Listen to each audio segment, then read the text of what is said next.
Aleinu lishabia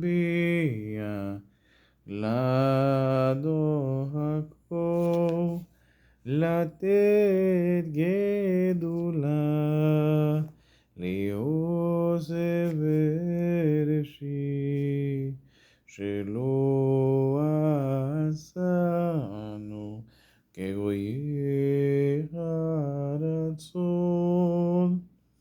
velo samano que me esperou Adama. A grande questão é: o nosso dever é louvar ao Eterno, o Senhor de tudo, e atribuir a Ele a grandeza de toda a existência, porque por Ele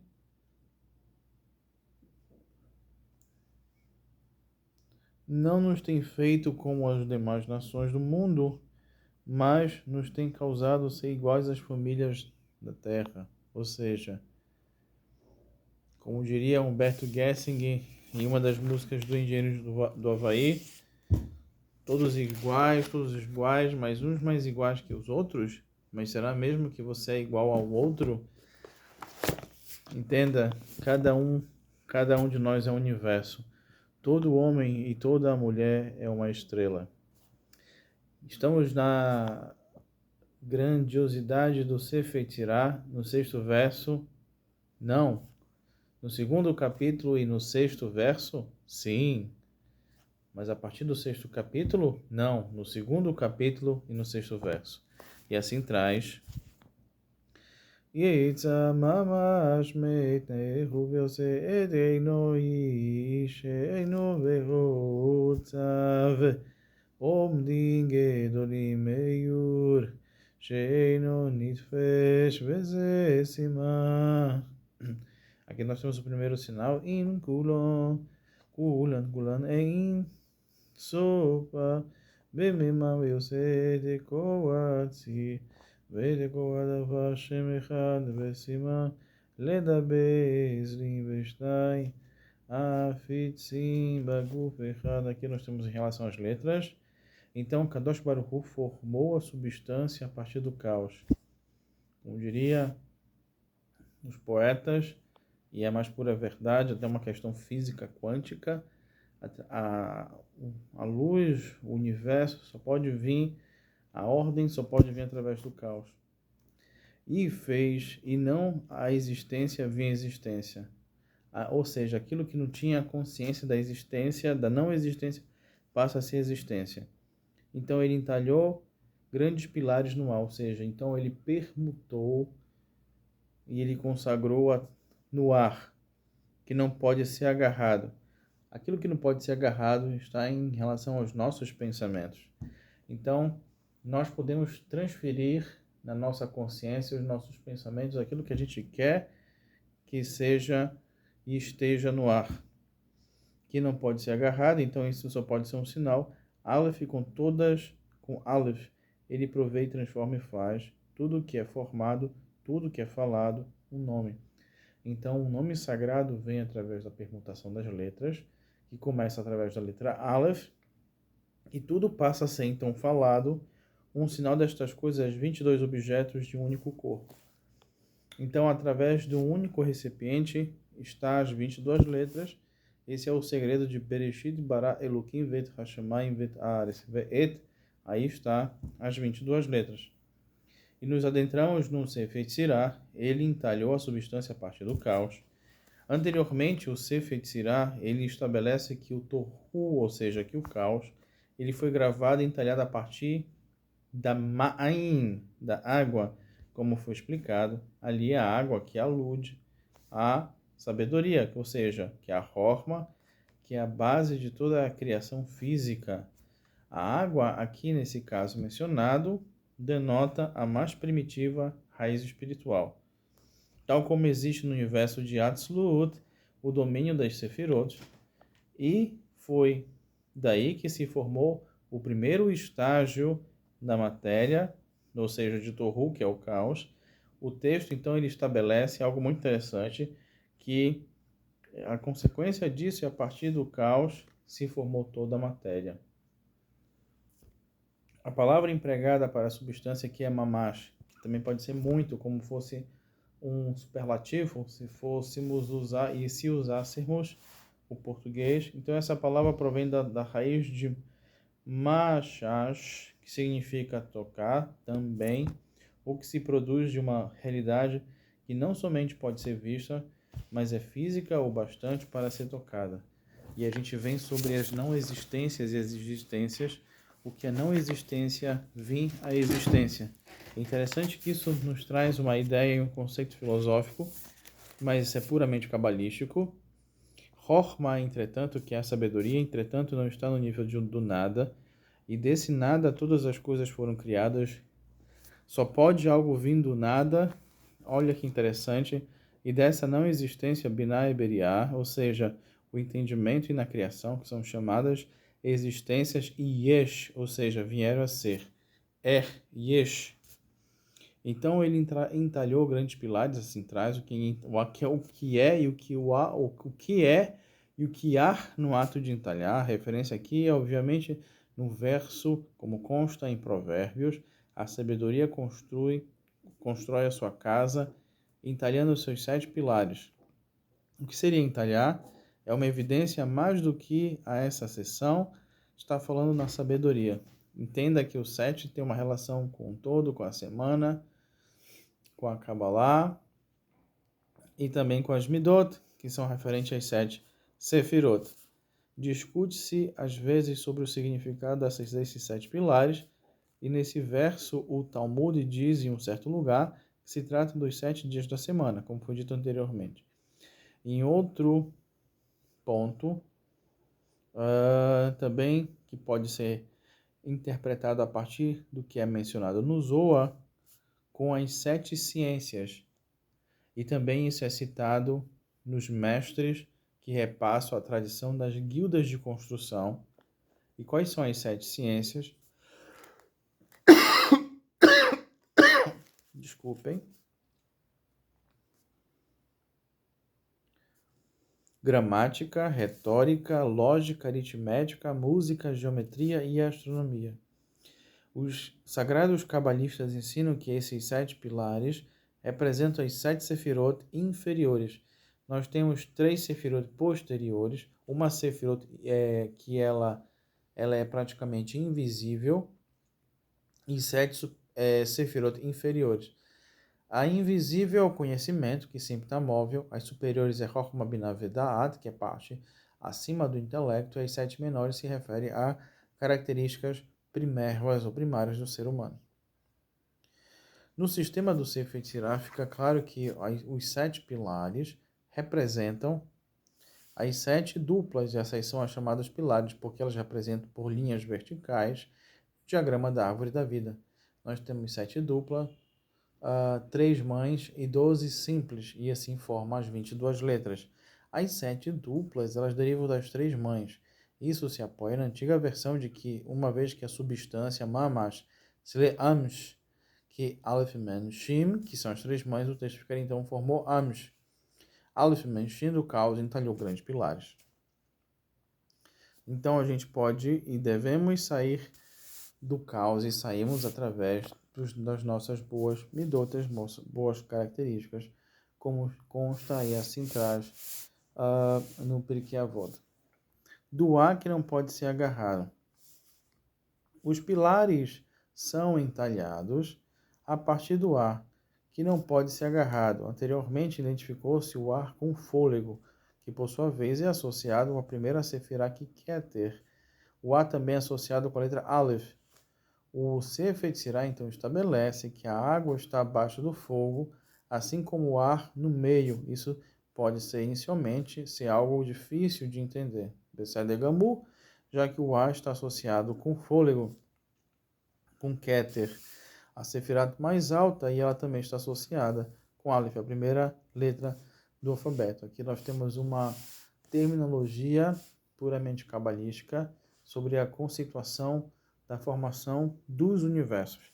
Entretanto, conforme se explica a partir do primeiro capítulo no 9º verso, O fôlego que então é associado a Keter é intangível, já que essa sefirá, ou seja, essa roda, esse círculo, representa o nível que está acima do intelecto, e o único lugar onde o fôlego pode ser manifestar é nas sefirot inferiores. Portanto, mesmo que se encontre no nível acima de Chokhmah e Binah, ele só se manifesta em um nível que está abaixo delas. Portanto, o ar não pode ser agarrado ao fôlego, é a respiração que vem do Keter, e esse não pode ser agarrado até que entre no domínio dos pilares, isso é, nas 7 sefirot inferiores ou nas 7 camadas inferiores. Essa seção é melhor entendida num sentido místico. A seção anterior explicou como usar a disposição das letras junto com o nome sagrado, como um método meditativo.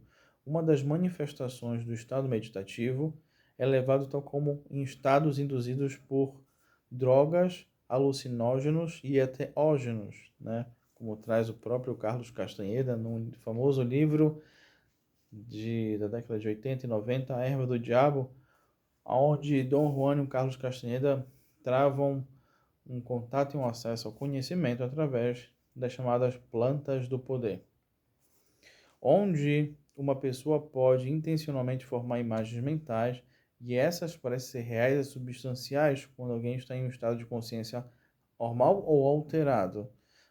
E pode formar imagens mentais, mas essas são frases passageiras e obscurecidas, e a gente pode ter essa percepção através do ato do sonho, que pode ser fortalecido se a pessoa treinar isso ou desenvolver através do mecanismo de escrever os tópicos do seu sonho, ou a fazer uma Sheilah Halom. Antes de dormir, assim consta e traz o grande Raham Ribi Yitzhok Horowitz. É interessante, se você quiser uma resposta, fazer uma Sheilah Halom. Antes de dormir, faz uma pergunta e sempre vê uma resposta. Assim traz o mestre. Em contraste, as imagens formadas em estado meditativo parecem sólidas substâncias irreais. Em um estado ordinário de consciência de Binah do entendimento, a mente está cheia de interferências, ruídos ao fundo, a chamada estática mental. Por isso, que um dos primeiros exercícios que o mestre passa para o discípulo é o ato de limpar a mente. É ele aprender a domar a sua mente, que é parte desse processo de criação. E da mente é a chave para a criação e materialização. Se você captar uma imagem única durante um breve lapso de tempo, então pode ver que ele está misturado com várias interferências mentais e você tem pouco controle sobre ela, não poderá fazê-la e vir à vontade, não poderá determinar o seu comportamento, mesmo que se possa exercer alguma influência sobre ela, a imagem perecerá de uma mente própria. Então, um dos primeiros princípios que os mestres, os Tanaim, ensinavam para aqueles que querem dominar a arte da criação, a arte do Sefer Yetzirah, é também dominar a mente. Através da mente, é um dos processos de materialização. A estática também existe quando estamos com os olhos abertos, mas se acha eclipsada pelas imagens do mundo real. Entretanto, em uma habitação obscurecida permanece visível até certo ponto. A estática mental deteriora a nossa percepção do mundo exterior e obedece aos nossos processos mentais. Acredito que você já deve ter escutado a famosa frase do Baal Shem Tov, que aonde você está é onde estão os seus pensamentos. Então fica a percepção, cuidado onde estão seus pensamentos, que é onde você está. Então, se você quiser também sair de um determinado local, mude os seus pensamentos. A percepção do mundo espiritual é ainda mais tênue do que a do físico. Em um estado de consciência normal, a estática mental pode ser completamente impossível a sua visualização. Por isso também que é muito importante, no decorrer da caminhada do cabalista, ele está bem consigo mesmo, bem com a sua família, e ele tem que estar com bem de saúde para poder buscar os conhecimentos sagrados. Aqui o estado estático mental é chamado de caos, tohu. Tanto os cabalistas como os linguistas ensinam que a palavra tohu vem do verbo tahá, tahá que significa perplexo ou até mesmo confuso, e esse é o estado normal de confusão mental, do qual a mente aparece obscurecida com a estática, também está associado à consciência de Binah. E, consequentemente, alguns cabalistas associam Tohu com Binah, ou seja, o caos com o entendimento. Aliás, através do caos vem uma compreensão e vem o entendimento. O Zohar Kodesh também ensina que o Tohu está associado com a Klipá, ou seja, com a casca, e as forças que impedem de visualizar o domínio espiritual. Muitas das vezes o que uma pessoa precisa fazer para poder crescer é retirar uma das castas, alguma das clipot. Isso implica atingir um estado de consciência de Horma, ou seja, um estado de consciência da compreensão. Os cabalistas fazem notar que a palavra golem tem o valor numérico de 73, Gimel 3, Lamed 30, Men 40, 73, que é o mesmo valor da palavra Horma, que é Rav 8, Kaf 20, Men 40, Rei 5, 73. Alguém deve então fazer a não existência vir à existência, que é um processo filosófico muito interessante. Antes da frase formou a substância a partir do caos, o texto traz a palavra formar enquanto agora fazer. É interessante que quando a gente faz, a gente forma, e quando a gente forma, a gente faz. E em hebraico, especialmente de acordo com os cabalistas, a palavra yetzar, que é fazer, denota a formação inicial de algo a partir do algo. O termo assá, por outro lado, se refere à conclusão do processo, assim, ao formar a substância a partir do caos. Começa o ato mental de criação. Ao fazer existente o não existente, conclui esse processo. Isso realmente é a mente, que ela traz aquilo que não é existente para a existência. O termo formação também implica numa atividade que tem lugar na Yetzirah, o universo espiritual inferior, assim quando se forma a substância a partir do Yetzirah, fazer, por outro lado, refere-se ao universo de Asiá, que faz fronteira com o físico. Isso implica resultados que podem ser e podem, de fato, manifestar no mundo físico. Eu já fiz a brahá aqui do cafezinho, então vamos lá.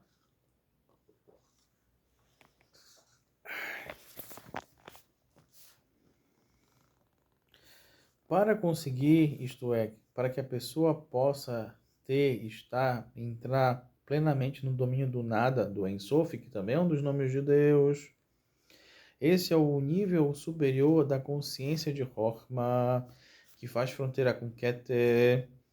A pessoa, portanto, começa com a não existência, que é o nada. Quando se chega a esse nível, pode-se fazer algo que realmente é externo, exno, ou a existência pode realmente causar resultados no mundo da Siá, que corresponde ao estado da consciência referido, antes que a sua imagem mental fosse imposta sobre a argila, fazendo vida. Então vamos para um processo muito similar, aquilo pelo grande mestre racídico Rabbi Dov Men Magid Mestres, que ele nasceu em 1704 e faleceu em 1722. Ele descreveu que quando alguém contempla um objeto físico, contempla totalmente, pode ser de fato, levar esse objeto ao seu pensamento. E se seu pensamento está ligado à mente suprema, eleva-se o objeto em questão até o nível da mente, e daí pode-se elevar ainda mais até o nível do nada, até que o objeto deixe de existir quando esse objeto que o iniciado deseje. Assim, quando ele finalmente leva de volta ao seu estado físico normal e o objeto pode ser mudado para qualquer forma de objeto ou de forma desejada, como afirma o McGee, pode inclusive transportá-la em ouro. Então foi nesse período de consciência que alguém pode visualizar as Sefirot como grandes pilares, entalhá-las significa que a imagem da Sefirah vista separadamente, ela preenche a consciência por completo, e mesmo que as Sefirot sejam totalmente inefáveis, indescritíveis, podem ser entalhadas por alguém que o estado de consciência são então percebidas como pilares sólidos e feitos do ar, transparente como o ar. As Sefirot são ainda invisíveis, mas um estado de consciência até do mesmo do ar invisível. Aqui a gente termina a primeira parte do Sefer Yashan, o Sefer Yetzirah 2.6, a primeira parte.